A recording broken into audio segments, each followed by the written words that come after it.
orang tetap di semua krai try gitu ngiyo bang shakri try ngiyo bang mani try ngiyo bang fly try mungkin an CBP PWP ya shakri try fly try jing jopi yele ekon jong try jing jopi begini lagi si bakhado lalu sepuluh pol try ni shong haye ni pelut bang mani ya lo try ya pol mani try gue jirwai entah ni selit na fi ya tin jong boleh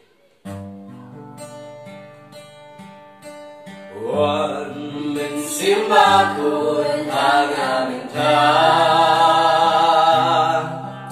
ngadon ngam jik ben sle wan akabo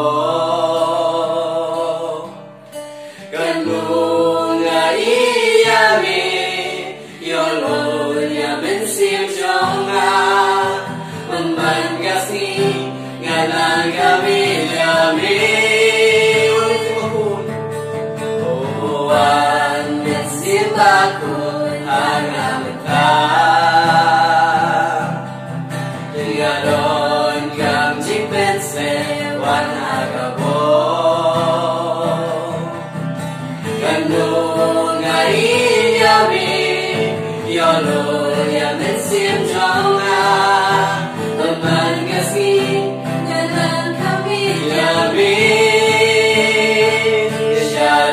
Jong mi ngawan jingim jongiaroh hari ringan jan jong mi ngaso ya jing bin temai om dan jaga kum kami bagaban yo iami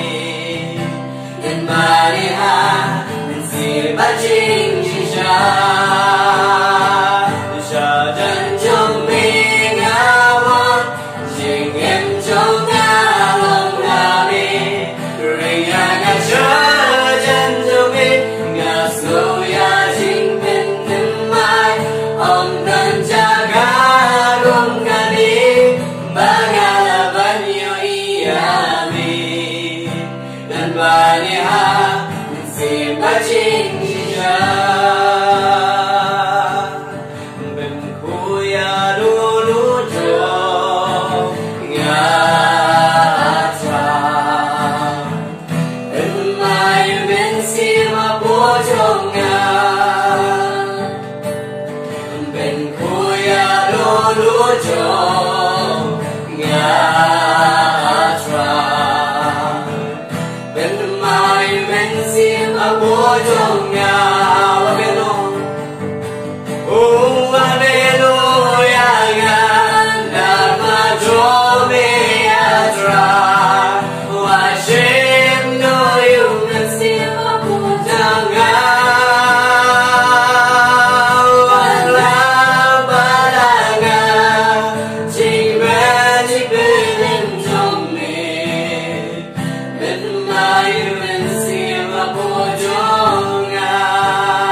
Mani try, ni shaban shakli try, jing jogi.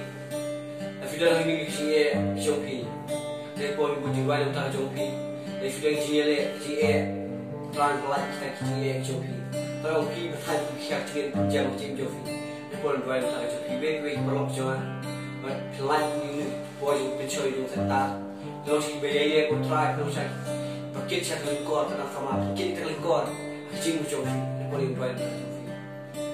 try this in I know try this kalau sini baru try this in return berbuat dia try buat siapa try this udah jadi jimut siapa buat dia try this dulu orang try this kita sama try this kita kena sama juga orang babre try this dan sikit siapa try udah sih long week long kepat try ikut jimut siapa buat dia try try this ni buat baman buat tantan buat dia jingim jong kita ingat try boleh kabar kelas jong try biar try dan bepang try di berkhianat naruh tapi try di dan cincin senam cuma try lah berkhianat giveaway aku thank Jesus amen amen try kyrkhu ini try ini share subscribe video. God bless you.